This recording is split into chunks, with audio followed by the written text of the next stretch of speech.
ನಮಸ್ಕಾರ. ಪ್ರಜಾರಾಜ್ಯ ಕನ್ನಡ ನ್ಯೂಸ್ಗೆ ಸ್ವಾಗತ. ನಾನು ರಾಮಗೌಡ ಪಾಟೀಲ್.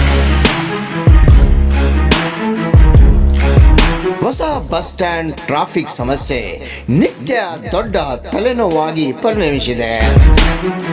ಅತಿಯಾದ ವಾಹನ ಸಂಖ್ಯೆ, ಕಿರಿದಾದ ರಸ್ತೆ, ಸಾರ್ವಜನಿಕರ ತೀವ್ರ ಪರದಾಟ. ಫುಟ್ಪಾತ್ ಗುಳುಂ. ಫುಟ್ಪಾತ್ ನಮ್ಮದೇ ಎಂದು ಅನ್ನೋರ ಸಂಖ್ಯೆ ಜಾಸ್ತಿ ಆಗೈತೆ. ಪುರಸಭೆ ಪೊಲೀಸ್ ಇಲಾಖೆ ನೋಡಿ ಕಣ್ಮುಚ್ಚಿ ಕುಳ್ತಾವ್ರೆ. ಅವೈಜ್ಞಾನಿಕ ರಸ್ತೆ ಮೇಲೆ ಅಡ್ಡಲಾಗಿ ಕಟ್ಟೆಗೆ ಹಾಕಿ ವಾಹನಗಳ ನಿತ್ಯ ಸಂಚಾರಕ್ಕೆ ತೊಂದರೆ.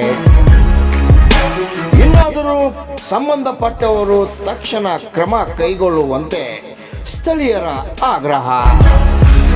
ಹುಕ್ಕೇರಿ ಪಟ್ಟಣದಲ್ಲಿ ದಟ್ಟಣೆ ಹೆಚ್ಚಿರುವ ಸ್ಥಳಗಳು ಅಂದ್ರೆ ಒಂದು ಹೊಸ ಬಸ್ ಸ್ಟ್ಯಾಂಡ್, ಹಳೆ ಬಸ್ ಸ್ಟ್ಯಾಂಡ್, ಇನ್ನೊಂದು ಕೋರ್ಟ್ ಸರ್ಕಲ್.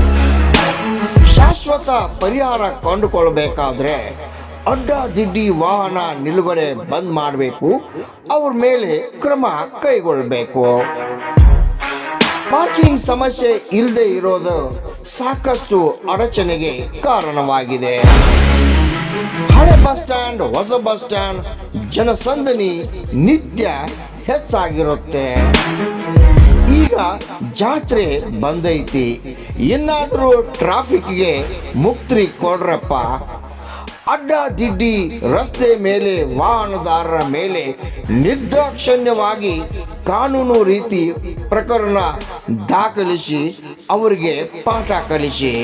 ರಾಮಗೌಡ ಪಾಟೀಲ್, ಪ್ರಜಾರಾಜ್ಯ ಕನ್ನಡ ನ್ಯೂಸ್, ಹುಕ್ಕೇರಿ.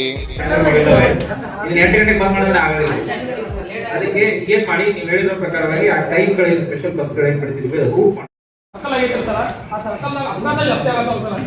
ಜಾತ್ರೆ ಟೈಮ್ದಾಗ ಜನಸಂಖ್ಯೆ ಜಾಸ್ತಿ ಆಗಿ ಅಪಘಾತ ಜಾಸ್ತಿ ಆಗೋ ಸಂಖ್ಯೆ ಇದ್ರೆ ಅದ್ರ ಸಲುವಾಗಿ 4 ಕಡೆ ಡಿವೈಡ್ ಆಗಿ ಆಮೇಲೆ ಕಾಮಗಾರಿ ಅರ್ಧ ನಿಂತೈತ್ರಿ ಸರ್. ಇಲ್ಲಿ ಸೈಡ್ ಡಿವೈಡ್